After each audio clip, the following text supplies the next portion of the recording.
नमस्कार। आज के इस दिलचस्प विश्लेषण में हम एक ऐसे सफर पर निकलने वाले हैं जो बेहद निजी भी है और गहराई से दार्शनिक भी। ये सफर एक ऐसी कोशिश है जो मानवता को दिशा देने वाली दो ऐसी ताकतों में तालमेल बिठाती है जो अक्सर एक दूसरे के बिल्कुल दुश्मन लगती हैं। आइए इस रोमांचक विषय की शुरुआत करते हैं। अब सवाल बहुत गहरा है। क्या इंसान सच में आज़ाद है या फिर हमारी पूरी जिंदगी पहले से ही कहीं लिखी जा चुकी है? हजारों सालों से बड़े बड़े विचारक और दार्शनिक इसी उलझन में हैं और आज हम एक लेखक की जीवन भर की खोज के जरिए इस नियति और आज़ादी के बीच का संतुलन समझने की कोशिश करेंगे। चीज़ों को थोड़ा आसान बनाने के लिए हम इस सफ़र को कुछ अहम पड़ावों में बांटेंगे। पहले फ्री विल पैराडॉक्स को समझेंगे, फिर बचपन के उन सवालों और किशोरावस्था के संघर्षों से गुजरते हुए लंदन के अनुभवों तक जाएंगे और आखिर में जीवन की जिम्मेदारियों और उन पलों पर बात करेंगे जिन्होंने इस पूरी सोच को ही बदल कर रख दिया। तो चलिए सीधे गहराई में उतरते हैं। तो सबसे पहले बात करते हैं द फ्री विल पैराडॉक्स की, यानी वो बुनियादी उलझन जिस पर हमारी आज की ये पूरी चर्चा टिकी हुई है। आखिर ये फ्री विल पैराडॉक्स है क्या? आसान शब्दों में कहें तो ये वो दार्शनिक टकराव है जहां हम सोचते हैं कि क्या हमारे फैसले सच में हमारे अपने हैं या फिर जो कुछ भी हो रहा है वो किसी बड़ी पहले से तय योजना का हिस्सा है।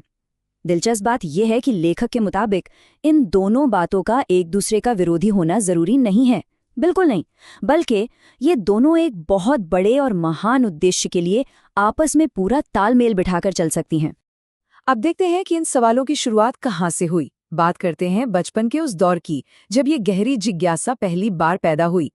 जरा सोचिए, एक तरफ लेबनान के वो हरे भरे पहाड़, नदियां और एक बहुत ही आज़ाद ख्यालों वाला माहौल, और दूसरी तरफ कतर के सूखे रेगिस्तान और एक बेहद रूढ़िवादी समाज। महज 10 साल की उम्र में उस हरियाली से निकलकर अरब के एकदम शांत रेगिस्तान में बस जाना ये कोई मामूली बदलाव नहीं था। इस गहरे सांस्कृतिक झटके ने ही अंदर एक बहुत बड़ी अंतर्मुखी जिज्ञासा को जन्म दे दिया। एक बहुत ही मजेदार बात है, रेगिस्तान की उन साफ रातों में आसमान की तरफ देखते हुए एक प्यारी सी अंधविश्वासी दादी अक्सर कहा करती थी, तारों को मत गिनो वरना तुम्हारी त्वचा पर मस्से निकल आएंगे। लेकिन सच मानिए, डराने के बजाय इस बात ने अचरज को और बढ़ा दिया। उस साफ रेगिस्तानी आसमान को घूरते हुए फैलती हुई आकाशगंगाओं के उस डरावने आकार और उस शून्यता के बारे में सोचना स्वाभाविक था जो उन तारों के पार मौजूद है। फिर अंधेरे में छिपे राक्षसों और पिशाचों के उन बचपन के डरों का जब सीधे तौर पे सामना किया गया तो एक बहुत बड़ी बात समझ में आई। ये धरती, ये हमारी दुनिया अपने आप में बेहद शांतिपूर्ण है। यहाँ जो भी असली नुकसान होता है ना, वो प्रकृति की वजह से नहीं बल्कि हम इंसानों के कामों की वजह से होता है। और बस इसी एक विचार ने अस्तित्व से जुड़े सवालों का पूरा रुख इंसान की फितरत की तरफ मोड़ दिया। जैसे जैसे उम्र बढ़ी, ये बचपन का मासूम आश्चर्य एक संदेह में बदलने लगा। किशोरावस्था, युद्ध और अन्याय के उस दौर ने कई गहरे दार्शनिक सवाल खड़े कर दिए। उस दौर में कई ऐसी घटनाएं हुई जिन्होंने मन में सच में भारी उथल-पुथल मचा दी।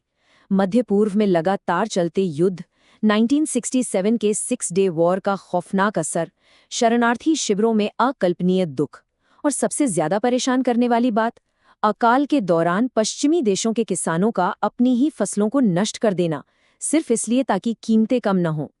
ये सब देखकर मन में ये सवाल उठना लाजमी था कि कोई दयालु ईश्वर इतने गहरे मानवीय दुख की इजाजत आखिर दे कैसे सकता है। उस समय ज्यादातर युवा डार्विन के विकासवाद के दीवाने थे। ये विचार कि हम इंसान बस एक रैंडम म्यूटेशन या इत्तेफाक का नतीजा हैं। लेकिन जरा रुक कर सोचें, क्या एक अंधा इत्तेफाक हमारी इस इतनी जटिल दुनिया को बना सकता है? ये बात पूरी तरह से अतार्किक लगी। इसके बजाय झुकाव इंटेलिजेंट डिजाइन की तरफ था, यानी एक ऐसी दुनिया जिसे किसी बहुत बड़ी शक्ति ने एक खास मकसद और संतुलन के साथ बनाया हो। इसे समझने के लिए एक बहुत ही शानदार उदाहरण लेते हैं। मान लीजिए आपने लकड़ी और लोहे के कुछ टुकड़ों को एक गहरी घाटी में नीचे फेंक दिया और आप उम्मीद कर रहे हैं कि जब वो नीचे गिरेंगे तो अपने आप जुड़कर एक पूरी तरह से ऑटोमेटिक नाव बन जाएंगे। क्या ऐसा हो सकता है?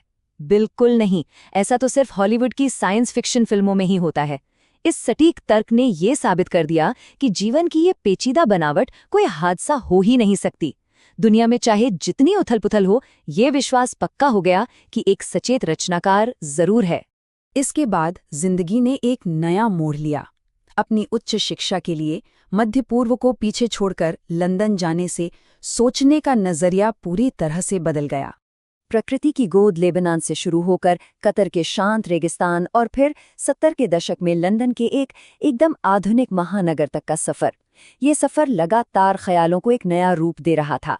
हर नए पड़ाव ने इंसानी विविधता और हमारे समाज के काम करने के तरीके के बारे में समझ की एक नई परत जोड़ दी। मध्य पूर्व का वो अशांत और अस्थिर माहौल और दूसरी तरफ लंदन का महानगर, एकदम अलग दुनिया। वहाँ की वो बेहतरीन पब्लिक ट्रांसपोर्ट व्यवस्था, दुनिया के कोने कोने से आए छात्रों की विविधता और वो एडवांस तकनीक किसी चमत्कार से कम थोड़ी थी। लंदन की इस शानदार कार्यकुशलता ने इंसान के दिमाग और सामाजिक व्यवस्था की पहेली में कई नए और अहम टुकड़े जोड़ दिए।